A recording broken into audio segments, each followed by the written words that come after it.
Welcome back, Pokemon Trainers. Professor Chaz here, the lab coat's on back order, and it's time for episode number 16 of our Pokemon White playthrough here on the channel. Just to give you a little heads up, at the start of the video here, I'm feeling pretty sick. I think I got a cold. I was out walking around doing some Pokemon going recently. I'm blaming Hurricane Florence, because it was kind of windy the day I was out, and then I started feeling sick afterwards, but I don't know, it could just be a sickness going around too, so it's not terrible, but it's enough that's kind of draining my energy a little bit, so I don't know. We'll see if it causes any issues here in this gym battle coming up, because if you missed it, the last episode featured us going through Castelia City Gym, taking down all the trainers in there, unlocking the path to the gym leader, which means today we're going after our third badge in the Unova League. See if we can take down Burgh. Now, I'm kind of curious to see how things are going to play out, because the past two gym battles, gym leaders have had some interesting gameplay mechanics as far as critical hits go. We'll see what happens in this episode today, but let's talk a little bit more about that as we get moving. First of all, we're going to show you the team that we have to work with. Now, what else did we do last episode? I don't think there was too much more. I finished getting the dancing trio together, I believe. Checked out some more sites in the city, and that was about it. But we're going to go ahead and hopefully lead with Medusa, our Onyx, in this upcoming Bug-type gym leader battle. Our level 25 Onyx holding Eviolite, which does boost the defenses nicely. She is hardy-natured, which is neutral, I believe. She has Rock Head for the ability, and the moves are Earthquake, Smackdown, Sandstorm, and Screech. Next up, we have our rash-natured Seaward the Duat, our starter here in the Unova region, holding the Mystic Water. He's at level 23, with Torrent ability, of course. We've got Razor Shell, Cut, Tail Whip, and Focus Energy for the moves. Next is our relaxed-natured Sailor, the Muna, at level 24. She has Forewarn for the ability, and the moves are Psybeam, Yawn, Lucky Chant, and Moonlight. Next, we've got, there we go, our mild-natured Canuck, our Beebrill from the Sinnoh region. He is unaware of what the opponents are doing, ignoring all the stat changes in the Pokemon, and the moves are Headbutt, Water Gun, Rock Smash, and Rollout. Last but not least is our serious-natured, newest addition to the team, Grub, the Swadloon, sitting at level 25, holding an Oranberry. He is a serious-natured Pokemon, and he has Chlorophyll for the ability, and the moves are Bug Bite, Razor Leaf, String Shot, and Protect. Alright, so let's head on over to the Castelia City Gym. We are all fully healed up, I believe. I should double-check it to make sure, but I'm pretty confident we're gonna be fine. I think we're healed up. I hope we're healed up. But we'll find out. What was I gonna say? Yeah, so if you missed the past several gym battles, I guess there's only two so far, but the past gym battles in this game, oh boy, oh boy. I have a suspicion that this game is ramping up the critical hit ratios of the gym leader's Pokemon, or at least doing something to affect the percentages of gym leader Pokemon. By saying that, I am going to shame the game into behaving nicely. Now, I'm sure, as we've seen thus far, the game wants to make me look like a loser, a failure, or whatever you have it. So, by setting the expectations that it's going to not cheat so much. Didn't I already fight you? Oh, come on. Yeah. I was like, what? Anyway, setting the expectation that I expect the game is manipulating its percentages, it's going to not do that just to make me look like a liar. So, either way, it's a win-win. I expose the game for all of its hacktacular ways, or I get an easy gym battle. Alright, let's see if I can do a voice properly. Thanks again for your help. My bug Pokemon are scurrying with excitement about getting to battle you. Let's get straight to it. Alright, now, we do have our Eviolite holding Onyx leading the way. With a bunch of bug-type Pokemon, I think she's probably one of our best bets. Whirlipede is fine. We have no weakness to your poison typing. Bug is neutral, but this is going to be more physically offensive, I'm sure. Only level 21. That's not too bad. Come on, we can get this. We got this. We're going to do this. So, oh, that's not as much as I wanted? Oh no, not my special attack stat! That's gonna be a big hindrance in this fight! But, Snick, my Switch was turned on. What? Is he playing Nintendo Switch? Is he not paying attention to this fight? Is that how confident he is? Pay attention, Burgh. Watch how you lose. But anyways, I was walking around, I believe... When was this? Friday? Yeah, Friday. So, I mentioned in the Pokemon Go video, did you really fully heal all the way up? I don't even pay attention. That, it was... So, in the Pokemon Go video, we had some leftover wind from the Hurricane Florence going through. before I go any further, I'm gonna heal. What do I want to heal with? I'm gonna go a wall for fresh water. Even though Medusa is weak to water, it's only water attacks. Water type item things do not hurt her. What'd you Alright, we're gonna do this the right way. I'm going to land a Screech attack. Check this out. Actually, no, wait. It's kind of good I didn't land that because I want to do something instead. Just in case they go for any specially offensive moves, let's get the Sandstorm fired up. Build our special defense. So, we had some wind going on Saturday for Chikorita Day, for the Community Day for Pokemon Go. But before that... Oh, did you really Screech? Our Screech missed, right? Their Screech landed. We're really playing this game already? Okay. Anyways, the day before Pokemon Go Community Day for Chikorita was actually a lot windier. Oh, you think I'm switching? You think I'm actually leaving this fight? No. So I think the cold wind just blowing around probably led to me getting sick, and excuse me, yep, the cough is back, even worse than it has been. Hey, level up, nice. And the nose is stuffy, the head's kind of sore, all that good stuff. This is scary.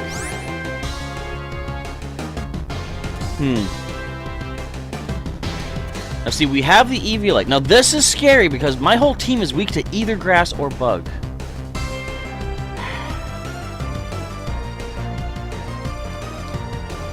If it goes for a grass type move, it's going to be physical. We have good defense.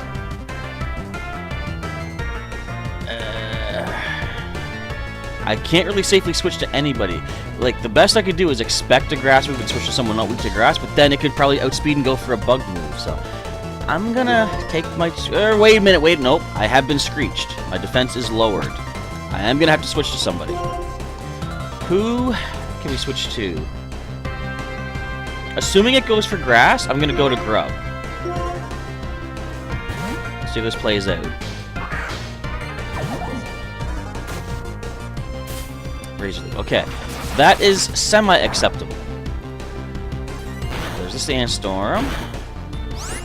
Now, what are our defenses? I'm expecting to go for it to go for like a Bug Bite or something like that. Summary defense is only 51.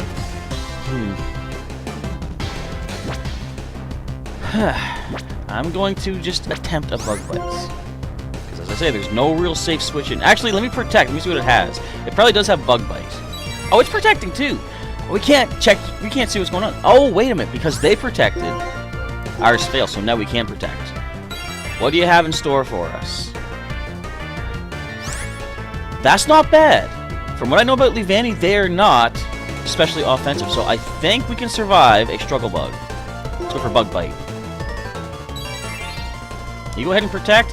We got plenty of Bug Bite PP left to play around with here. That is nothing to worry about. Oh, sweet. If that's its only Bug-type move, this is a perfect setup. Now, they might protect. I'm going to go for a Fresh Water right now. And Fresh Water probably the best thing. Get us back to full HP. Do we see the protect? Do we waste a turn of their protect? Yes, well, don't really waste it. But they lost a PP. I think we're okay. Yep, Struggle Bug. Even if you get that Gym Leader critical hit, which you didn't, fortunately, we're okay. Let's Bug Bite this Leavanny and take it down. So, as you're seeing right here, Leavanny is... We got a critical hit. Didn't need it. But Leavanny is what we're going to be getting eventually when Grub hatches out of its... Well, it's not really a cocoon. Now, I wanted to mention this too. It's kind of cool that they have taken... Could it be time to bug out of here? No, I refuse to be squashed. They've taken the whole concept of cocoon Pokemon, like Metapod Kakuna. They've hidden it in a way. They have our bug types, which are Sewaddle and Venipede. They evolve into something, and then there's another form afterwards.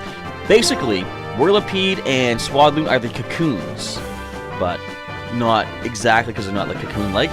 But it's kind of cool what they did with that. I'm gonna go into Medusa. Medusa is going to reduce you to rubble. The line finally makes sense. Excuse me. Now, should I Screech first of all? Oh. I'm actually going to. I'm going to keep going for Screech because what can this do to me? Absolutely nothing. That is right. If you said that out there in the audience, you are correct. This can do absolutely nothing to me, except Struggle Bug. But look how much. Oh, and again, there goes my special attack stat. But is that even a concern of ours? Not even. Let's smack this thing down. Ooh.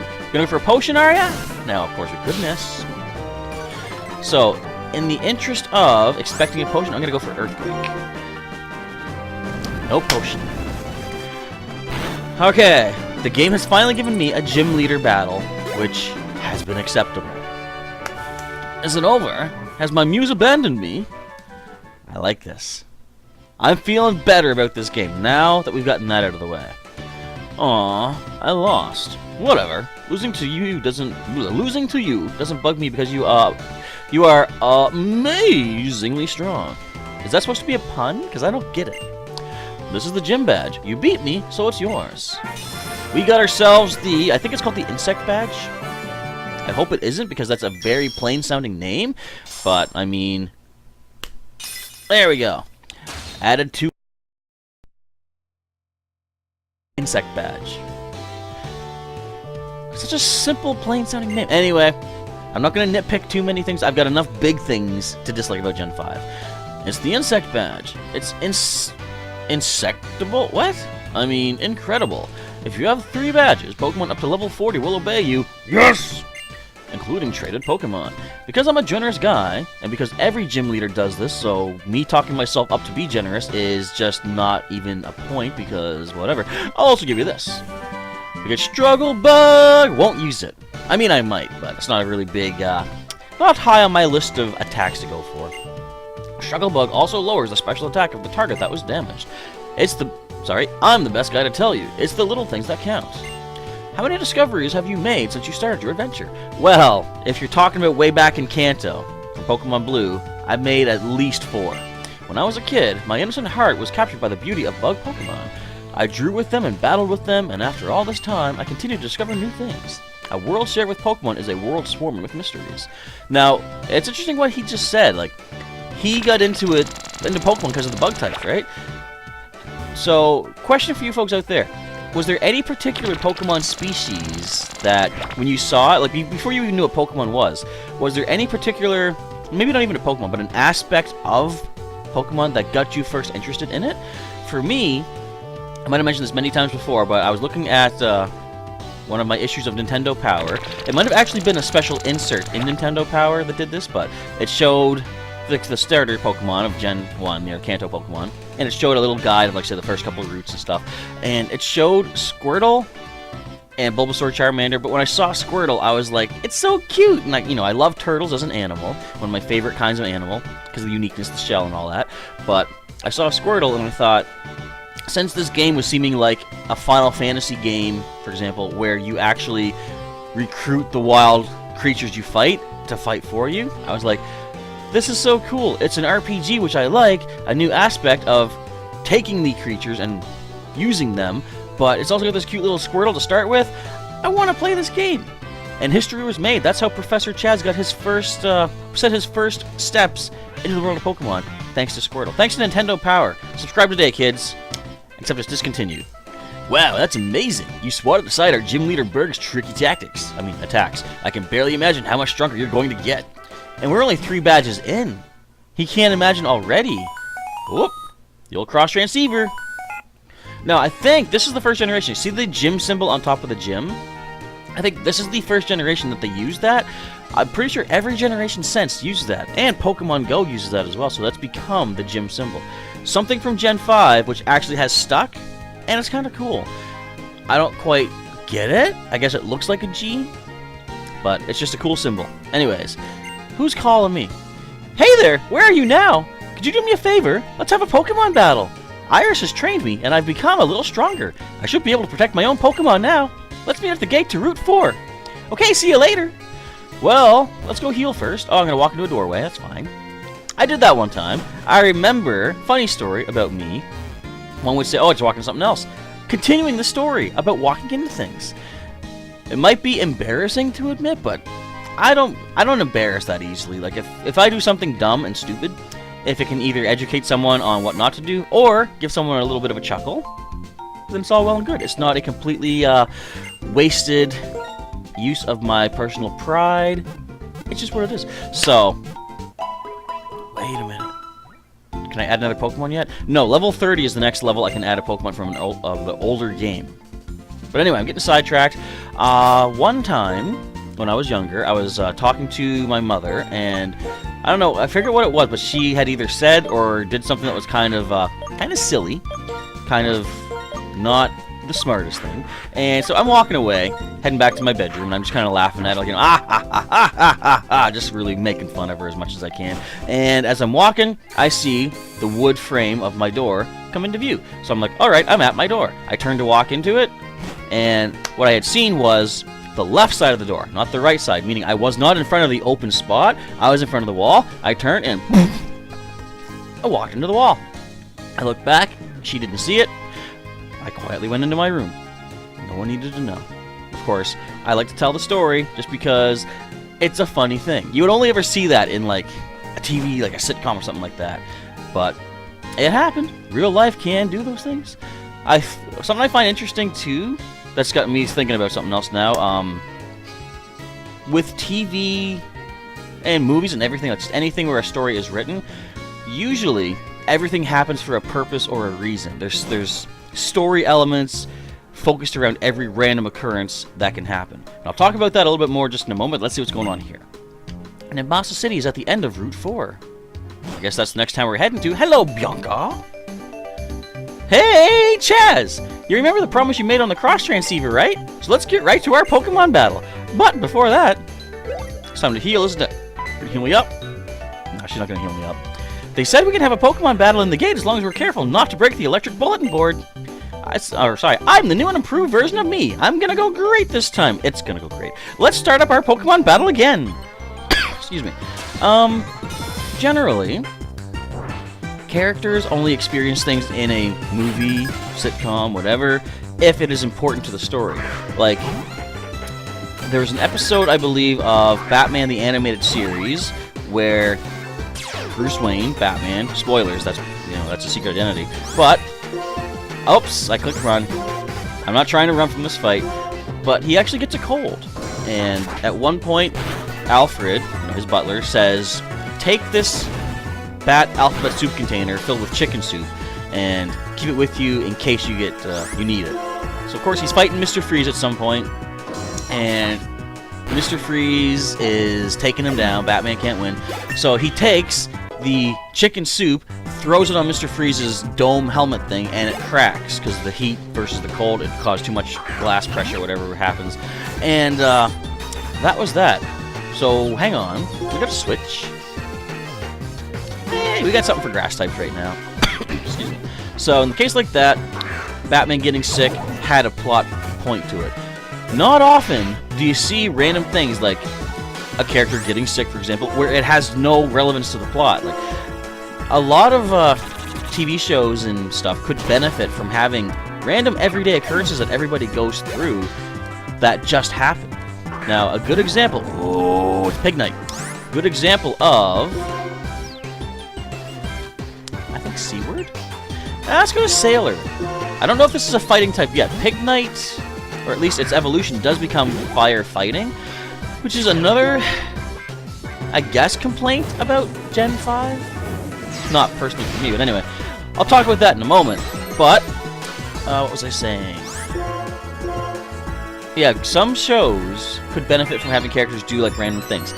One of my favorite scenes in the spin-off of Buffy the Vampire Slayer called Angel was a scene where the main title character, Angel, was supposed to, like, he's a vampire, creature of the night, he's super stealthy and stuff.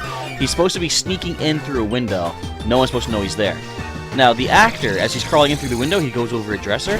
He actually lost his footing, slipped, knocked everything off the dresser, hit the floor really loud. It was a huge commotion, but the actor stayed in character. He gets up, secretly, stealthily helps his partner in through the window, and, hey, Muna, off they go. And the other characters that show up in the scene played into that as well. And by doing that, they not only saved the scene, you know, they would have had to re-record otherwise, but it also showed how real things can happen without having, like, you know, any plot relevance. Because if that had been written, I'm sure Angel and his partner would have been found as they're coming into the building.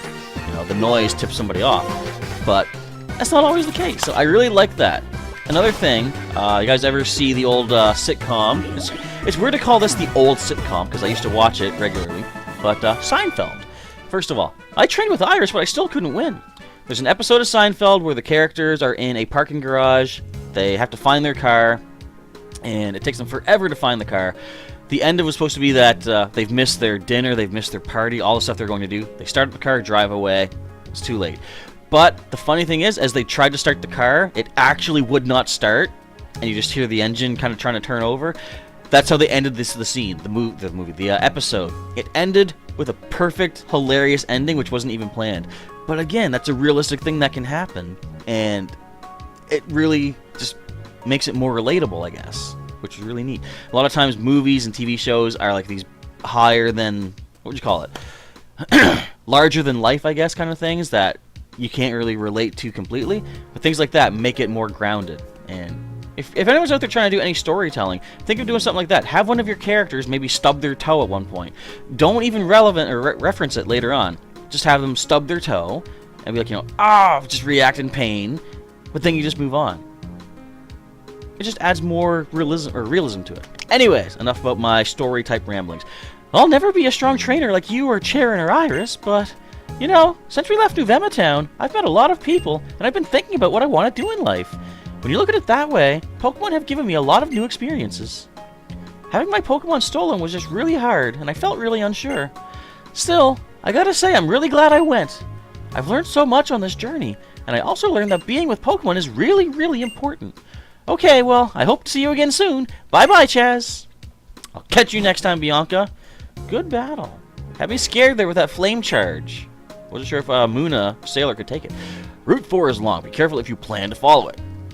Well, I'm not going to follow it just yet. I'm going to go back and heal, because that battle took a little bit out of us. Eep, woo, indeed. These people know. They watched what was happening. Eep and woo, woo and eep.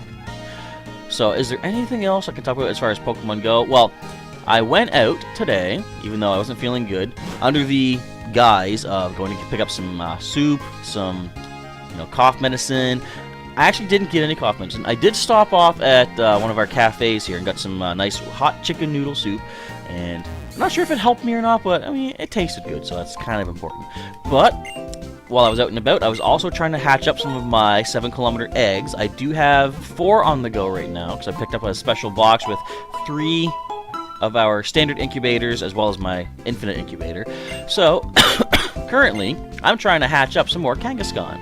Did not get any yet today, but I'm still doing good as far as regional luck is concerned. Do I get to switch anybody? Yeah, actually. I hatched. I think my first hatch was a Tauros. So again, it's a regional, even though it is my regional, so I kind of don't need it. But I also hatched another Farfetch'd and a Mr. Mime. And I also hatched an Alolan Diglett as well. So, I gotta say, I am really fortunate with all of the regional Pokemon I've been hatching. I haven't even seen a Tangela or a Porygon yet, but some people have been complaining that I can't speak, also complaining that is like all that they're getting. I don't know what the deal is, why my luck is so good. I'm sure it's going to burn out at some point. I probably burned out through all the good luck I have, but I'm not going to look a gift horsey in the mouth. Oh, trainer, take a look at the sand. Do you see how some areas are lighter and some of the sand looks darker? Pokemon are hiding in the darker sand. Are they? So are items. Oh, I'm in the darker part right now. We'll get an X accuracy at least. I see our buddy Charon up there. Hello, Scraggy! This is another new Pokemon I don't think we've seen yet in the playthrough. It is a fighting and dark type. It's also too low of a level to really worry about getting experience off of. But I'm going to do a little bit of exploration in this sand, because there is something, or rather someone, I would like to add to our team. If we can find him or her or it. Scraggy, you're not it. Vominos, get out of here. What else is there that I could mention? I was probably talking about something, completely lost my track, or lost my train of thought, I guess. My train of thought derailed, basically. That's my excuse for whenever I lose my focus. Excuse me.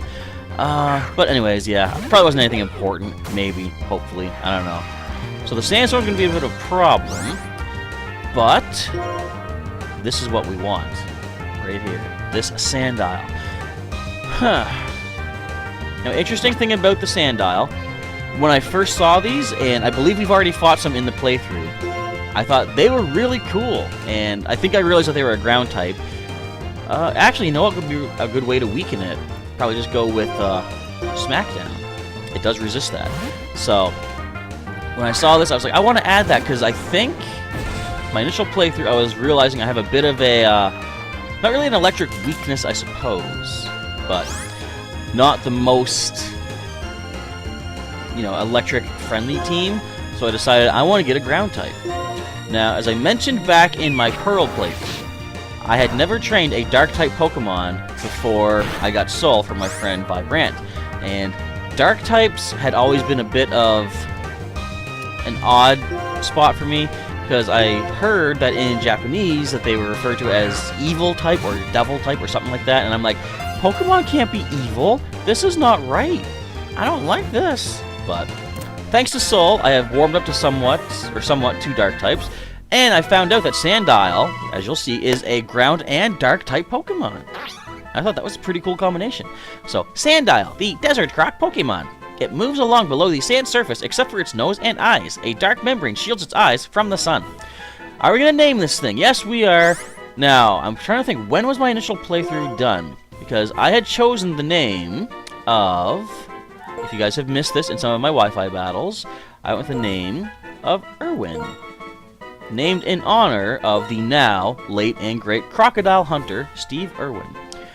I don't know if I was doing it as an homage to him at the time, you know, after his passing, but either way, I added Irwin, the crocodile. Now, or rather Sandile, crocodile comes later.